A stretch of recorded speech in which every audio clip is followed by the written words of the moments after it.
Nshuti mwene data nongeye kugusuhuza mu izina ry'umwami wacu Yesu Kristo nkwifuriza amahoro ava ku Mana, Imana iguha umugisha.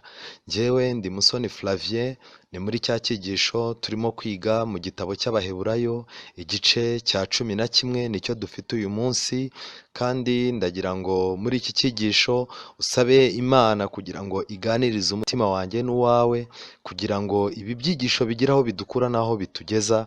Uyu munsi dufite icyigisho cyiza cyitwa kwizera. Ese kwizera ni iki? Kwizera ni biki bikuranga? Ni iki kiranga umuntu ufite kwizera? Ni ibihe bimenyetso byo kuba umuntu yavuye mu kwizera? Ese kwizera kw'iki gihe guhurira he no kwizera kwa kera, cyangwa ni ugushyashya? Ijambo ry'Imana ridufitiye igisubizo twifashishije Bibiliya n'umwuka w'ubuhanuzi. Nagira ngo dusenge kugira ngo tujye mbere. Uwiteka Mana nziza, izina ryawe nirihabwe icyubahiro. Wowe wimye uhereye kera kose, ukagira ububasha kandi ugahabwa ubushobozi bwawe ntubugumane, ahubwo ukifuza gufasha ikiremwa muntu, ukamanuka ukemera gupfa urupfu rw'i Karuvari kugira ngo abana bawe bari kure ubegeze hafi, n'abari hafi ubahe amahoro. Izina ryawe rihabwe icyubahiro. Reka muri uyu mwanya ubwo tugiye kubumbura ijambo ryawe, tukaba tugiye kwiga kwizera. Nta wundi muntu w'umwana w'umuntu wakwigisha undi kwizera, ahubwo wowe wamanutse uje ufite igisubizo cy'icyo umuntu akeneye, ni wowe watwigisha kwizera tukabyumva, kandi ijambo ryawe niryo ribasha kutwiringiza ibyo dukwiye kwizera ibyo ari byo. Rero tuzamuye amaboko kugira ngo dutabarwe nawe muri gihe nk'iki ngiki, kandi uduhe kwizera kuzageza igihe uzagarukira, tubisabye mu izina rya Yesu, amen. Nshuti yanjye, uyu munsi dufite igitabo cy'Abaheburayo igice cya 11, aho Pawulo yanditse ngo kwizera icyo ari cyo, ibyitegererezo by'abizera nyakuri. Pawulo, reka dusome, yaranditse ngo kwizera ni ukumenya rwose ibyiringirwa udashidikanya ko bitazaba, kandi niko kuduhamiriza ibyo tutareba ko ari iby'ukuri. Icyatumye abakera bahamywa neza nuko bari bagufite. Kwizera niko kutumenyesha yuko isi yaremwe n'ijambo ry'Imana, nicyo cyatumye ibiboneka bitaremwa mu bigaragara. Kwizera niko kwatumye Abeli aha Imana igitambo kiruta icya Kayini kuba cyiza, ni nako kwamuhaye guhamywa ko ari umukiranutsi, ubwo Imana yahamyaga ko amaturo ye ari meza, kandi niko kwatumye nanone akivuga n'ubwo yapfuye. Kwizera niko kwatumye Henoki yimurirwa mu ijuru ngo adapfa, kandi ntiyaboneka kuko Imana yamwimuye, kuko yahamijwe atarimurwa yuko yanejeje Imana. Ariko utizera ntibishoboka ko ayinezeza, kuko uwegera Imana akwiye kwizera yuko iriho ikagororera abayishaka. Kwizera niko kwatumye Nowa atinya Imana amaze kuburirwa nayo iby'ibitaraboneka, akabaza inkuge yo gukiza abo mu nzu ye, ariyo yacishije iteka ry'abari mu isi, aragwa gukiranuka kuzanwa no kwizera. Kwizera niko kwatumye Aburahamu yumvira Imana imuhamagariye kujya aho yari agiye kuragwa, nuko agenda atazi iyo ajya. Kwizera niko kwatumye aba umusuhuke mu gihugu yasezeranijwe, akaba nk'umushyitsi muri cyo, akaba mu mahema na Isaka na Yakobo, abaraganywe nawe ibyo byasezeranijwe, kuko yategerezaga umudugudu wubatswe ku mfatiro uw'Imana yubatse ikawurema. Kwizera niko kwatumye na Sara abashishwa gusama inda nubwo yari acuze, kuko yatekereje ko yasezeranije ariyo kwizerwa. Ni nacyo cyatumye umuntu umwe, kandi uwo yari ameze nk'intumbi, akomokwaho n'abangana n'inyenyeri zo ku ijuru kuba benshi, kandi bangana n'umusenyi uri mu kibaya cy'inyanja utabarika. Abo bose bapfuye bakizera, batarahabwa ibyasezeranijwe, ahubwo babiroraga bari biri kure cyane, bakabyishimira, bakavuga ko ari abashyitsi n'abimukira mu isi. Abavuga batyo baba berekana yuko bashaka gakondo. Iyo baba barakumbuye iyo bavuyemo, baba barabonye uburyo bwo gusubirayo, ariko noneho barashaka gakondo irusha icyo gihugu kuba cyiza, ariyo yo mu ijuru. Nicyo gituma Imana idakorwa n'isoni zo kwitwa Imana yabo, kuko yabiteguriye umudugudu. 17. Kwizera niko kwatumye Aburahamu atamba Isaka ubwo yageragezwaga, kandi dore uwasezeranijwe ibyasezeranijwe yari agiye gutamba umwana we w'ikinege. Uwo yabwiwe ibye ngo kuri Isaka niho urubyaro ruzakwitirirwa, kuko ye yibwiye yuko Imana ibasha ndetse kuzura n'abapfuye, nicyo cyatumye amugarurirwa nk'uzutse. Kwizera niko kwatumye Isaka ahesha Yakobo na Esawu imigisha y'ibizaba. Kwizera niko kwatumye Yakobo ubwo yari agiye gupfa ahesha imigisha abana ba Yosefu bombi, agasenga yishingikirije ku ipfundo ry'inkoni ye. Kwizera niko kwatumye Yosefu ubwo yari agiye gupfa yibuka ibyo kuva mu Egiputa ko Abisirayeli agategeka iby'amagufwa ye. Kwizera niko kwatumye Mose ahishwa n'ababyeyi be amezi 3 amaze kuvuka, kuko babonye ko ako kana ari keza ntibatinye itegeko ry'umwami. Kwizera niko kwatumye Mose ubwo yari amaze gukura yanga kwitwa umuhungu w'umukobwa wa Farawo, ahubwo agahitamo kurengananwa n'ubwoko bw'Imana, abirutisha kumara umwanya yishimira ibinezeza by'ibyaha, kuko yatekereje yuko gutukwa bamuhora Kristo ari ubutunzi buruta ubwo Abanyegiputa babitse bwose, kuko yatumbiraga ingororano azagororerwa.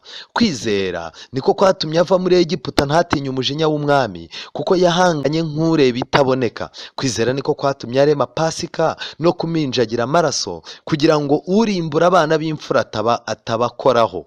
Kwizera niko kwatumye baca mu nyanja itukura nk'abaca ku musozi, Abanyegiputa nabo babigerageje bararengerwa. Kwizera niko kwatumye inkike z'amabuye y'iz'i Yeriko ziriduka bamaze kuzizenguruka iminsi 7. Kwizera niko kwatumye Marayi wa Rahabu atarimburanwa n'abatumviye Imana, kuko yakiranye abatasi amahoro. Mbese mvuge kindi iki? Igihe cyandenga mvuze ibya Gideyoni n'ibya Baraki n'ibya Samusoni n'ibya Yefuta n'ibya Dawidi n'ibya Samweli n'iby'abahanuzi, baheshejwe no kwizera gutsinda abami no gukora ibyo gukiranuka no guhabwa ibyasezeranijwe no kuziba iminwa y'intare no kuzimya umuriro ugurumana cyane no gukira ubugi bw'inkota no gukurwa mu ntege nke, bagahabwa imbaraga nyinshi no kuba intwari mu ntambara no kunesha ingabo z'abanyamahanga. Abagore bahabwaga ababo bapfushije bazutse, abandi bakicishwa inkoni ntibemere kurokorwa kugira ngo bahabwe kuzuka kurushaho kuba kwiza. Abandi bakageragereshwa gushinyagurirwa no gukubitwa ibiboko, ndetse no kubohwa no gushyirwa mu mazu y'imbohe. Bicishwaga amabuye bagakezwa inkerezo, bakageragezwa bakicishwa inkota, bakazerera bambaye impu z'intama n'iz'ihene, banyazwe byose bakababazwa bakagirirwa nabi. Yemwe n'isi ntiyari ikwiriye ko bayibamo. Bazereraga mu mashyamba no mu bihanamanga no mu mavumo no mu masenga. Abo bose nubwo bamaze guhamywa neza kubwo kwizera kwabo, nyamara ntibahabwa ibyasezeranijwe, kuko Imana yatugambiriye ikirushaho kuba cyiza, kugira ngo abo badatunganywa rwose tutari kumwe. Inshuti yanjye, iki gice kiratwereka kwizera icyo ari cyo. Nagira ngo ngire bimwe nkubwira ukwiye gushyira mu bwenge bwawe cyane muri iki gice, kugira ngo bigende bigaruka. Icya mbere, kwizera ni iki? Babanje kuduha ingero z'abantu bahamijwe ko bizera, ariko mu by'ukuri mu gihe cyabo nabo bari bagowe, bari baremerewe, bari bafite ibigeragezo, ndetse no kwizera kwabo ntibabonaga imbaraga ko ari gufite mu gihe cyabo. Nk'uko natwe uyu munsi wa none haramutse hari abandi bazabaho, uretse ko turi mu kwerekeza mu mperuka y'isi, ariko haramutse abandi bazabaho, bazaza bavuga bati mu mwaka w'ibihumbi 2020 abantu bariho basengaga Imana, baririmbaga neza, bari abanyambaraga, bakundaga Imana. Reka nkubwire, kwizera kose no gukiranuka kose kugenda kugira igihe, ariko byanga byakunda guturuka kuri Adamu kugeza ku muntu uzabaho uzajya mu ijuru Kristo agarutse. Nta muntu n'umwe uzagira kwizera yikomoraho, twese tugukomora kuri Kristo. Kubw'ibyo rero Pawulo yatangiye yigisha muri iki gice cya 11 cy'Abaheburayo, yigisha kwizera icyo ari cyo. Yabisobanuye mu magambo magufi, aravuga ngo kwizera ni ukumenya. Kwizera ni ukumenya rwose. Mu magambo make, kwizera kurimo ubumenyi, kwizera kurimo gushishoza, kwizera kurimo kureba kure, ariko umuntu atarebesheje aya maso yacu y'umubiri, ahubwo umuntu arebesheje amaso y'umwuka, ariyo jambo ry'Imana. Kubw'ibyo rero kwizera harimo kumenya, ntihagomba kuzamo ubugoryi, ntihagomba kuzamo ubujiji n'ubunebwe. Mu kwizera ntihagomba kuzamo kudatekereza, oya.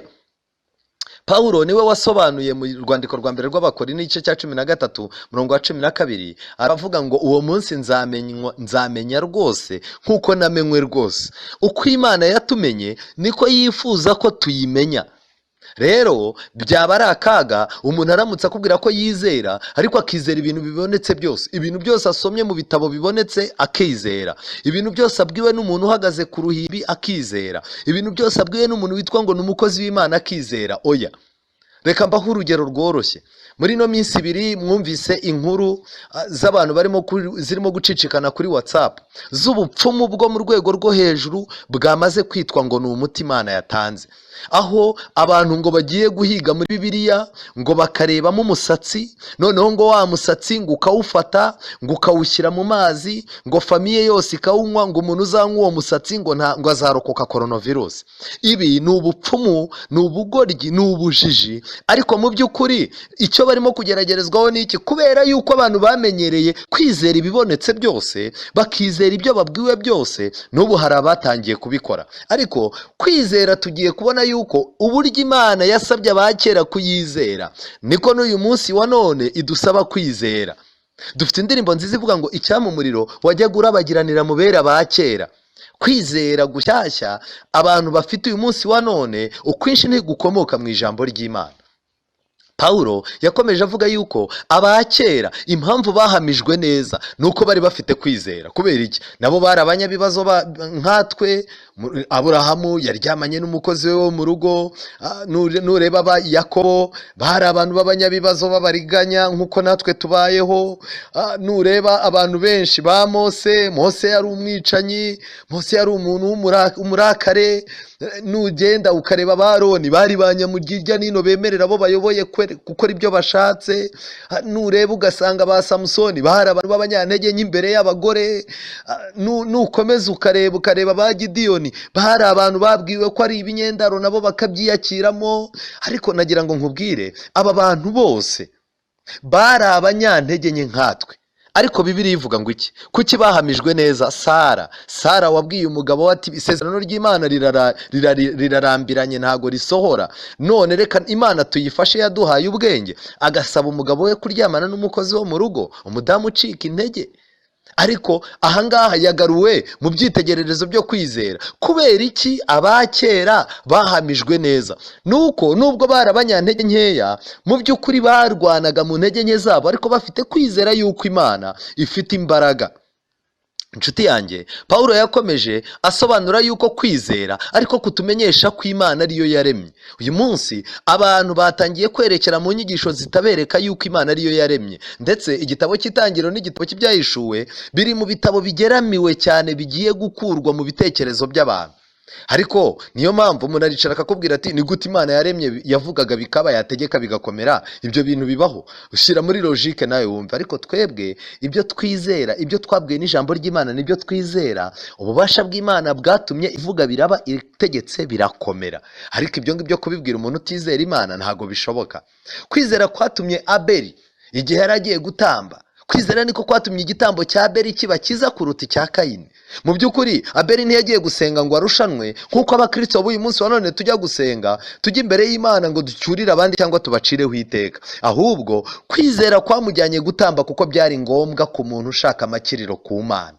Ariko ibi bintu biratangaje. Uyu munsi wa none niba ushaka guha Imana, kwizera kwawe kugomba kugutwara. Nshuti zanjye, niba dufite kwizera nyakuri, imigisha turimo kunguka mu gihe nk'iki ngiki, muri ibi bihe tugowe, abantu benshi bamwe bamo barahembwa, abandi bamo barasurwa n'inshuti zikagira inkunga zibaha n'ibindi. Ibi bintu ntibikwiye kuzatwibagiza. Niba dufite kwizera koko, kwizera kuzaduha guha Imana. Ariko kimwe mu bintu bijya bimbabaza cyane, abantu benshi bakunda kwigisha ngo abantu batange kandi kwizera kutarazamuka muri bo. Gusa nanone ni inyigisho y'ikinyoma kuvuga yuko umuntu yaba afite kwizera ntaha Imana. Ntago bibaho. Kwizera gutuma umuntu akomeza kuvuga nubwo yaba yarapfuye. Aya magambo murayasoma mu gitabo cy'Abaheburayo.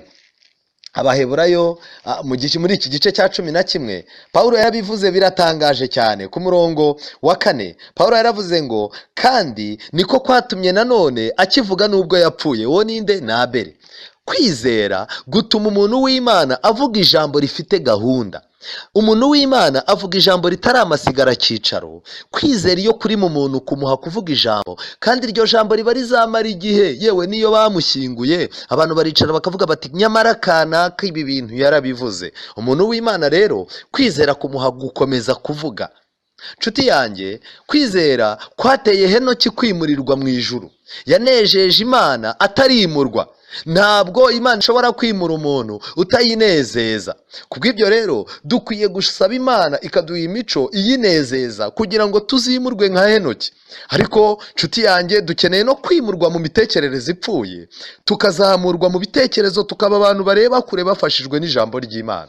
Utizera, Pawulo yakomeje avuga yuko rwose ataranakomeza yaravuze ngo umuntu utizera Imana ntashobora kuyinezeza. Ariko abantu benshi bashaka gusetsa Imana bakora inshingano z'itorero, bashaka gusetsa Imana bayiha inkunga, ibyo bita kuyiha inkunga. Benshi banavuga yuko bayikorera umurimo. Abandi baricara akavuga ati nkurikije ukuntu muri no minsi niyirije ubusa, nkabwirirwa nkamara icyumweru, iminsi 5, 20, 40, uko biri kose ubu Imana muri no minsi iramwenyura. Ariko nongere mbibabwire inshuti zanjye, kwizera niko gutera Imana kumwenyura. Yesu yizeye Imana kugeza igihe afata umwanzuro wo gupfira umwana w'umuntu, kandi byanga byakunda muri Yesu Kristo Imana yaranezerewe. Uyu munsi wa none ntabwo Imana ishobora kunezezwa n'ibyo nkora, ariko Kristo ari muri njyewe Imana inezererwa. Kristo uri muri njye nanjye ikabiranezerewe.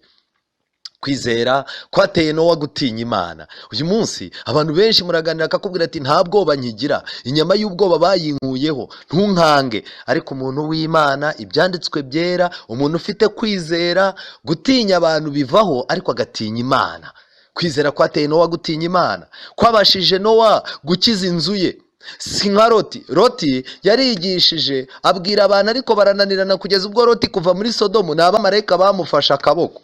Yarinze, yasohotse muri Sodomu, umugore we yararimbutse, abana ba Loti baramusambanyije. Ariko kwizera kwa Nowa kwatumye avuga ngo twinjire mu nkuge, umugore n'abana be n'abakazana be barinjira.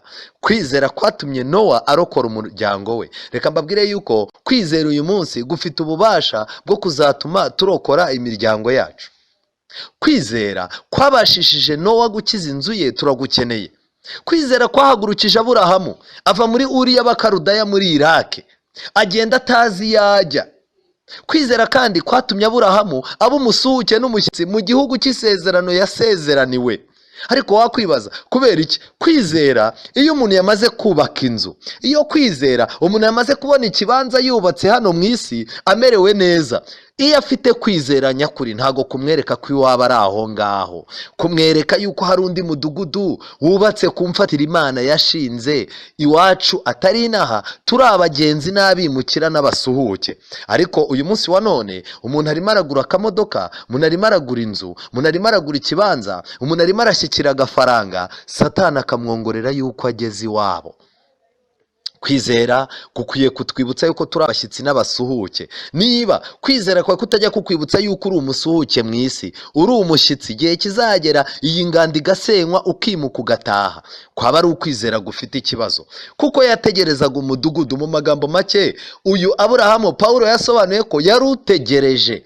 Abategereza kuzagaruka kwa Yesu bagomba kugira ibyiringiro nk'ibyo Aburahamu yari afite. Kwizera kandi kwatumye Sara asama inda, kandi yari yarabaye nk'intumbi ku byo kubyara. Niko Pawulo yavuze. Kuba intumbi mu bigendanye no kubyara ni ibihe? Icya mbere, kurenza imyaka yo gusama, ukayirenza rwose. Imyaka yari isanzwe iriho ukayirenza. Sara yageze mu myaka n'umugabo we yamurebaga, nawe ubwe yirebaga mu ndorerwamo, n'abantu bamurebaga bakavuga bati ntibishoboka kubyara kwawe, keretse haramutse hari nk'ibintu Imana ikoze kugira ngo isetse abantu gusa.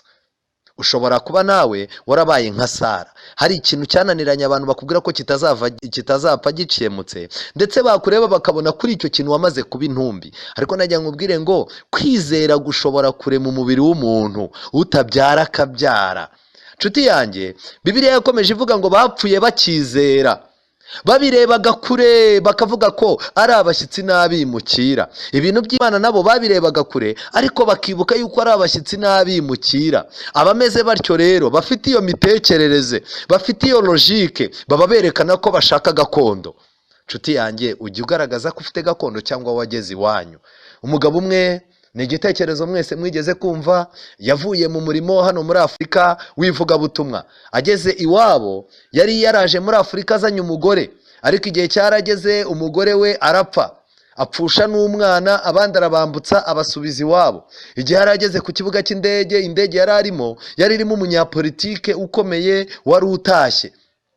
Igihe nawe yari atashye ageze ku kibuga cy'indege, asanga abantu bakoze imirongo, ibyuma bya byuma byakira abayobozi birimo biravuga. Arangije aravuga ati uko biri kose gukorera Imana si igihombo, byanga byakunda ubu nanjye ngiye kwakirwa, gukorera Imana ni byiza.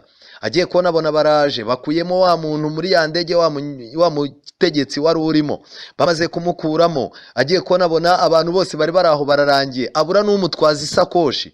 Ikintu kibabaje, yahise abona babinje mu mamodoka n'amatapa atukura barayazinga, asigara aho ngaho ku kibuga cy'indege. Arangije arapfukama abwira Imana ati Mana, kubera iki utamojeje amarira byibuze ngo nanjye mbone umuntu uza kunyakira? Ngo arangije amaze gusenga, muri we hazamo igitekerezo kidasanzwe.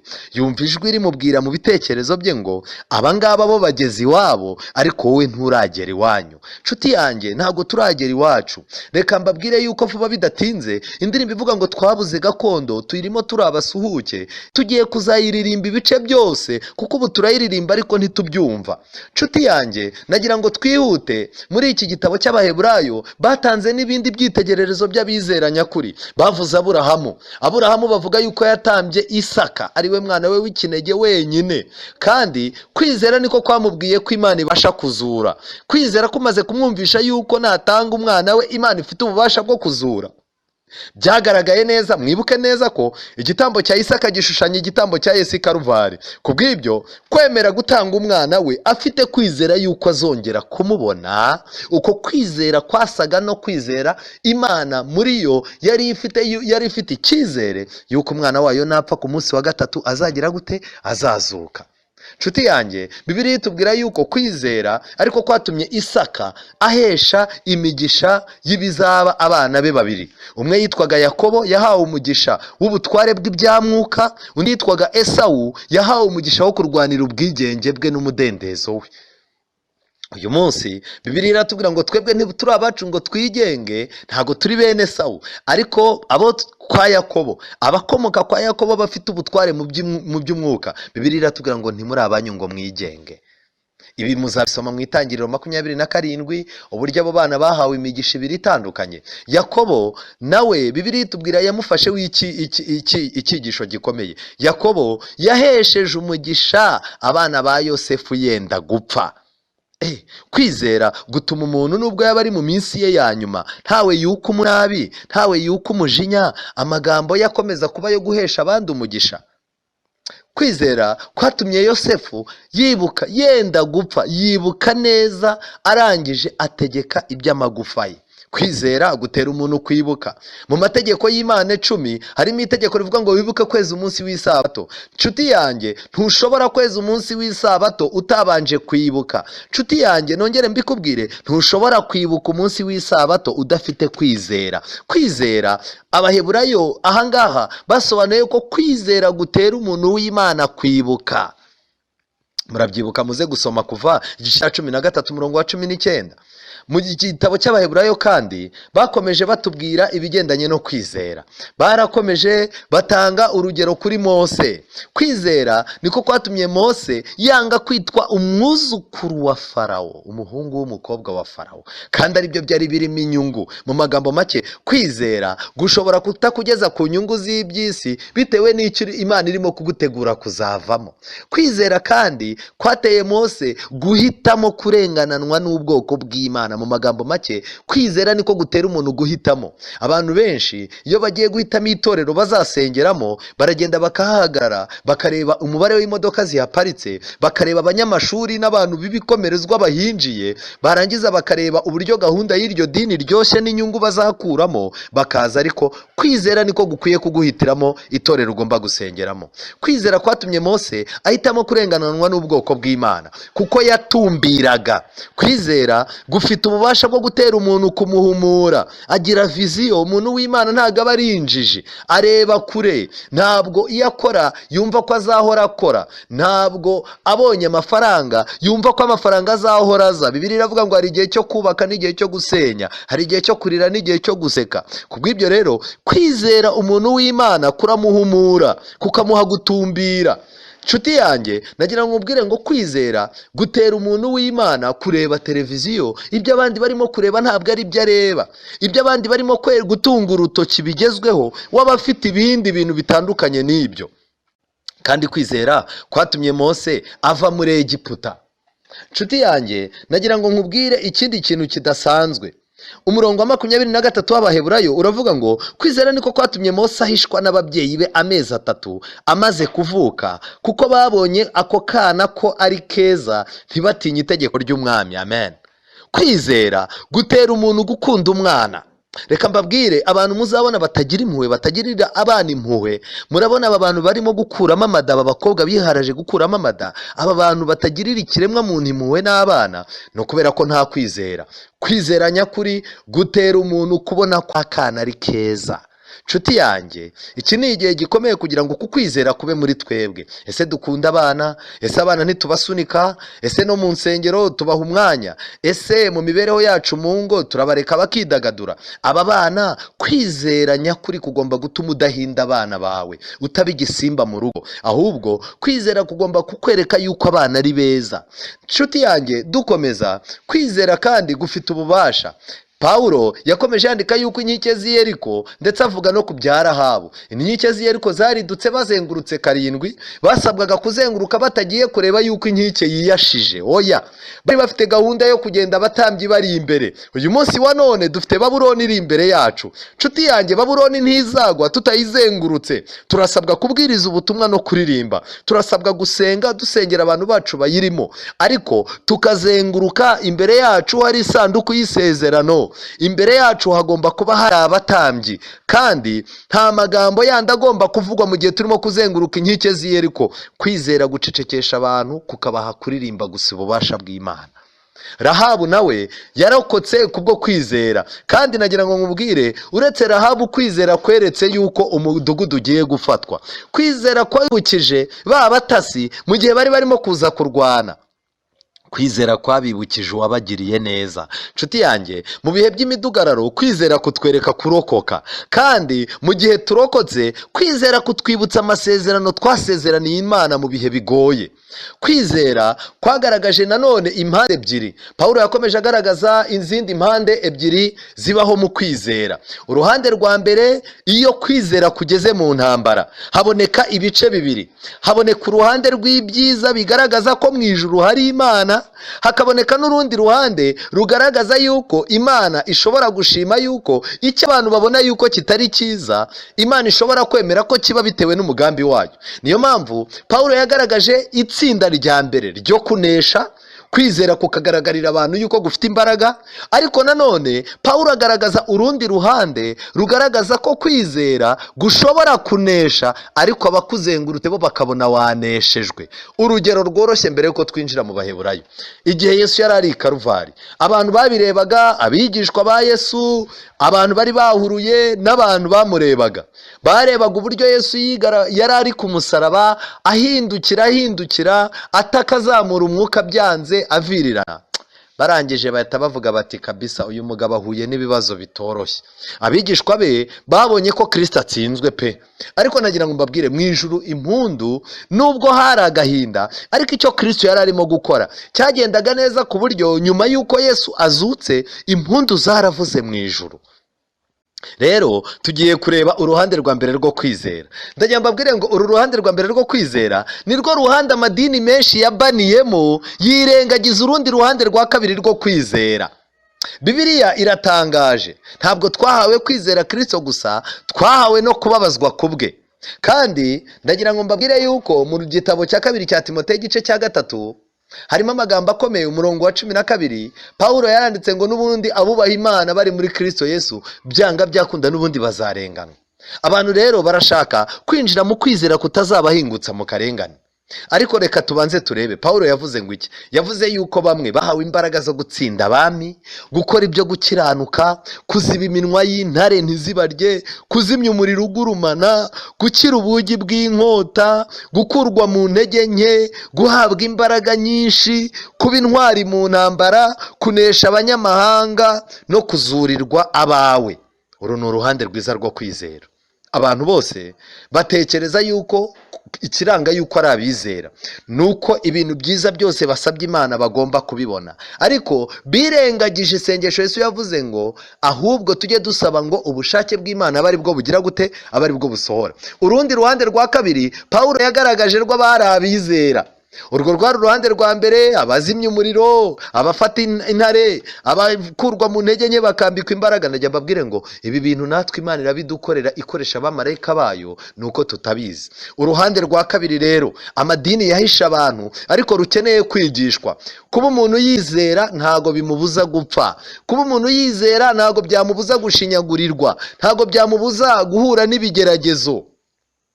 Pawulo yavuze ngo iki? Bamwe bicishwaga inkoni, abandi bakicishwa gushinyagurirwa no gukubitwa, abandi barabohwaga ndetse bagashyirwa no mu mazu y'imbohe, abandi bicishwaga amabuye n'inkota, abandi bazereraga bambaye impu z'intama, banyazwe byose. Isi ntiyari ikwiriye ko bayibamo. Uru ruhande rwa kabiri amadini ntashaka ko abantu barwigishwa. Uramutse usanze umuntu arwaye ukamusengera ngo Imana itegure urugendo rwe, yabara yuko rwose uri umunyabibazo. Uramutse umuntu umusanze afite ikibazo, afunze, ukamusengera isengesho ryo kumwihanganisha muri uko gufungwa kwe, yabona yuko uri injiji. Ariko uramutse usenze isengesho rivuga ngo afungurwe mu minsi 3, nubwo iminsi 3 yarangira agafungwa noneho imyaka 20, gusa agufata mu bantu bamubwiye amagambo meza. Inshuti yanjye, kwizera abantu bagiye babona uruhande rumwe bibagirwa urundi. Dufite igihe cyo kuririmbira umwami, dufite igihe cyo kumubwiriza, dufite igihe cyo kwishimira intsinzi y'umusaraba wa Yesu, ariko najya mubwire ngo hari n'igihe kizagera iyo ntsinzi tukayikubitirwa. Ibihe bizahinduka mu kanya nk'ako guhumbya. Nshuti yanjye, ndaguhamagarira kugira kwizera. Reka nkubwire amasomo adasanzwe adusaba kwitondera ikintu cyitwa kwizera. Yuda igice cya 1 umurongo wa 3, Bibiliya iravuga ngo iki? Bakundwa, ubwo nagiraga umwete wo kubandikira iby'agakiza dusangiye, niyumvisemo ko mpaswe no kubahugura kugira ngo mushishikarire kurwanira ibyo kwizera abera bahawe rimwe bakazageza iteka ryose. Kwizera, Imana yagushyize ku isi, abera baguhabwa rimwe kandi kuzageza iteka ryose. Niyo mpamvu Yesu, niba mubyibuka neza, muri Luka igice cya 18, Luka igice cya 18, iri somo ndarikunda cyane. Luka igice cya 18 harimo amagambo akomeye cyane.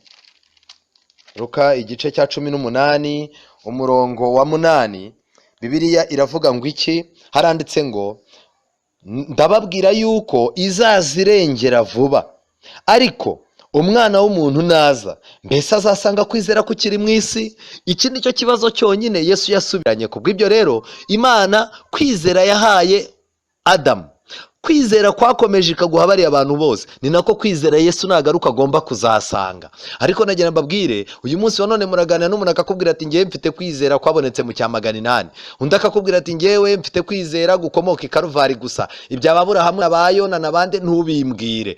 Uyu munsi noneho hari ukwizera ko mu kirere, aho umuntu bamubwira bati ibintu byose bikubera uko wizeye. Umuntu asigaye asenga akavuga ngo ndarema, ngo kwizera kurarema. Umuntu agafata kuri antene, umuntu agafata telefone itarimo amafaranga, kwizera yuko ashobora gusenga isengesha amafaranga agahita yinjiramo, nguko kwizera ko muri kino kinyejana. Ariko najya mbabwire, twahawe kwizera rimwe ngo kuzageza iteka ryose. Niyo mpamvu ni iki cyakubwira itorero ry'ukuri? Itorero ry'ukuri ni ririho uyu munsi wa none, rikaba rifite kwizera nk'uko Aburahamu yahawe, uko Mose yahawe, uko Yobu yari afite kwizera ko mu gihe cy'ubuprotestani, uko kwizera kandi kukaba kwarabayeho mu gihe cya Adamu.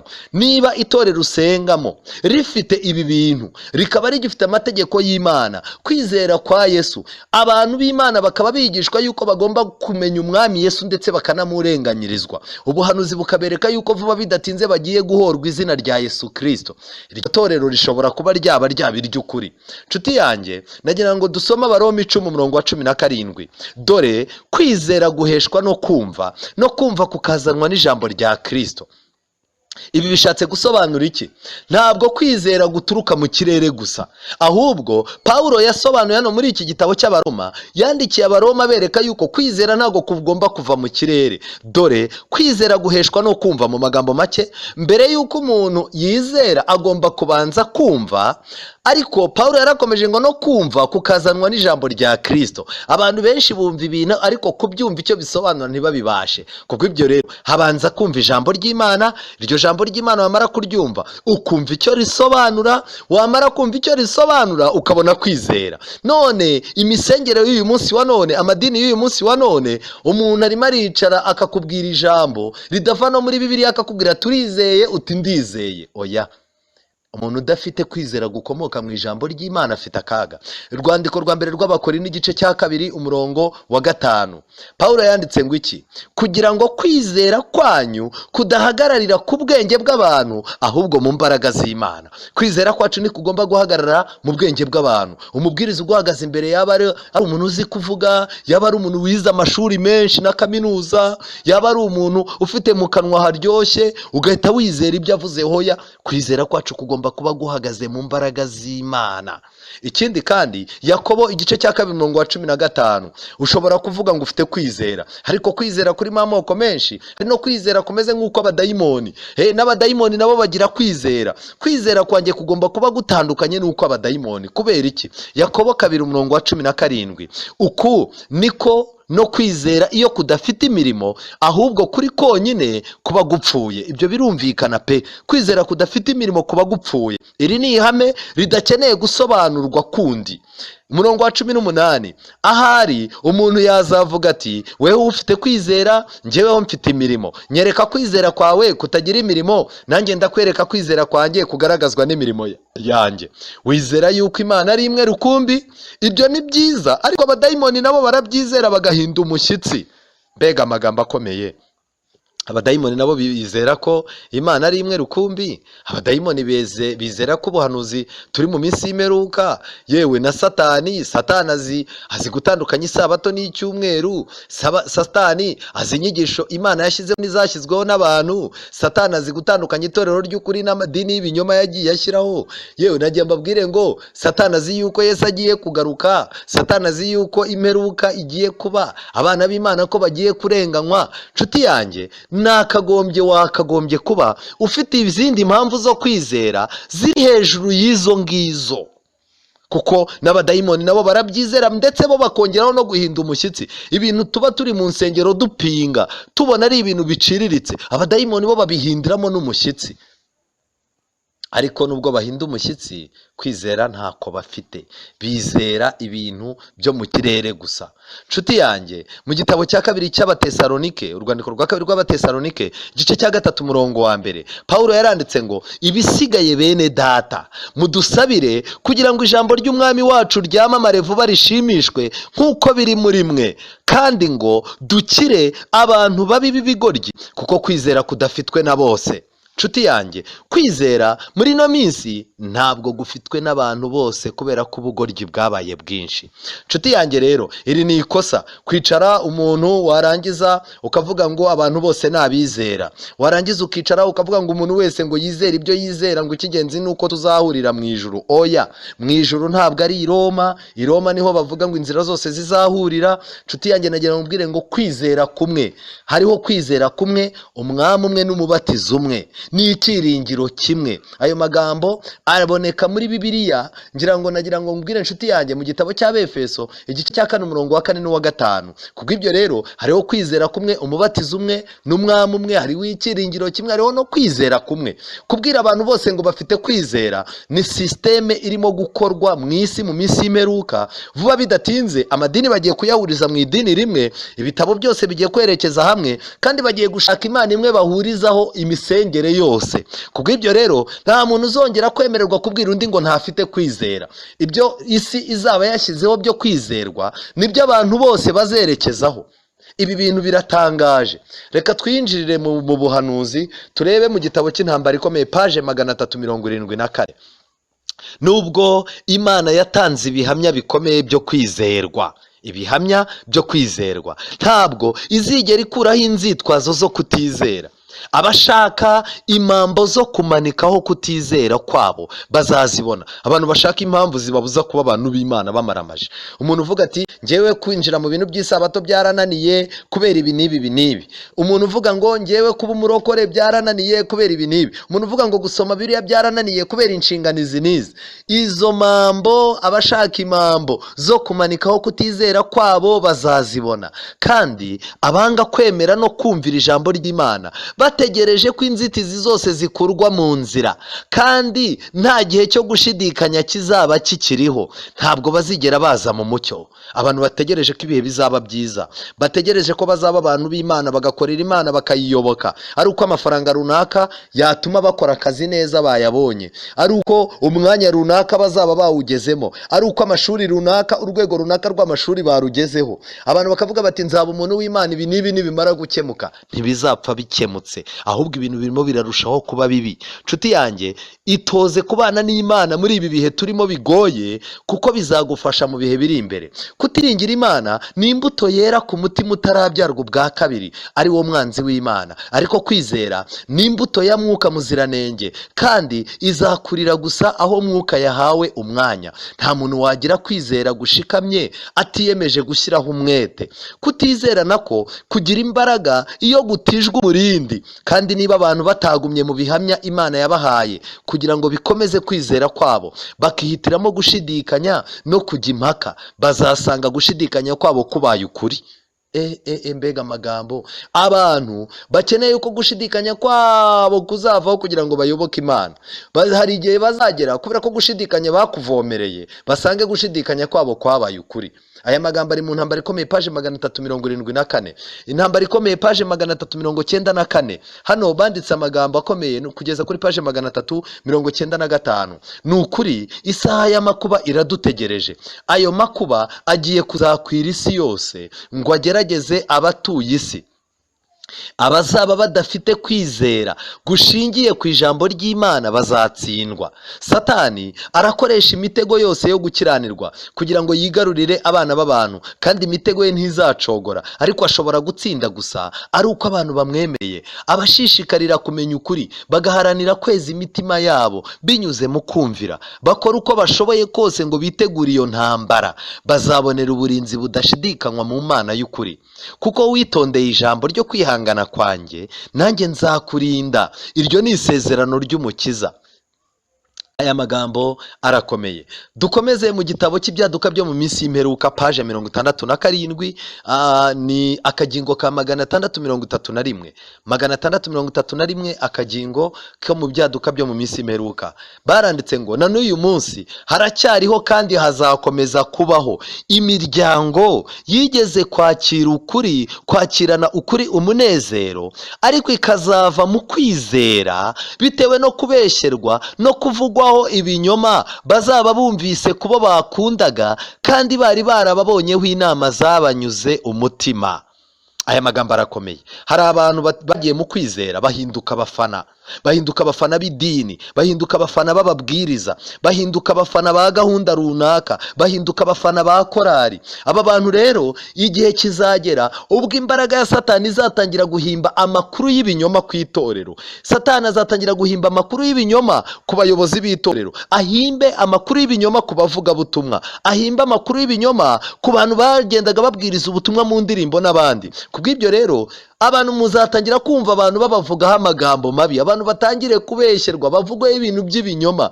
Ibi Satani azabikorera iki? Kugira ngo abantu bakundaga abantu bahita bavuga ati mva ubwo bakana kabaguye biragaragara ko nta muntu w'Imana ubaho, ubwo iby'Imana mbivuyemo. Iyi ni tekinike, iyi ni tagitike yindi ya Satani izatuma abantu benshi, umubare munini w'abantu bava mu bintu byo gusenga. Nshuti yanjye, ndakwinginze ngo uhinduke umufana wa Bibiliya, uhinduke umwigishwa wa Bibiliya, uhinduke umwana w'Imana nyakuri, uve mu bintu by'ubufana, ahubwo ahubwo uhinduke umwizera ufite kwizera gukomoka mu byanditswe byera. Muri byaduka byo mu minsi imeruka paje 24 kandi baranditse ngo mbese Imana ntifite itorero rizima. Ni ukuri ko ifite itorero, ariko ni itorero riri ku rugamba, si itorero ryanesheje. Tubabajwe nuko harimo abizera b'abanyantege nke cyane. Abo ni bo rukungu mu mbuto nziza.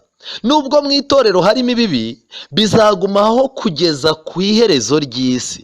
Muri ibi bihe biheruka, itorero rigomba kuba umucyo w'isi yanduye kandi yononwe n'icyaha. Ni ukuri iryo torero ry'irinyantege nke kandi rifite amakosa, itorero rikeneye gucyahwa, kuburirwa, kugirwa inama, niryo Kristo ahanzeho amaso mu buryo buheranije. Amen.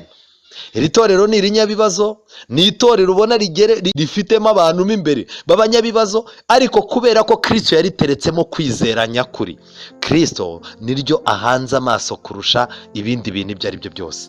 Imana iguhanga amaso, nanjye impanga amaso ko turi mu itorero ry'ukuri, kandi ijambo ryayo ryinjire muri twe kugira ngo twizere ibikomoka mu ijambo ry'Imana, mu izina rya Yesu. Amen. Uwiteka Mana nziza, izina ryawe rihabwa icyubahiro. Tunejejwe n'ubuhamya bwawe bukomoka mu ijambo ryawe. Turatsinzwe, icyo dukoze nta kindi ni uko dusanze kwizera kwacu gufite ibibazo. Ndakwinginze duhe kwizera kwatanzwe kera, kandi duhe kwizera kuzabasha kugusanganira ubwo uzaba ugarutse. Tubisabye mu izina rya Yesu. Amen.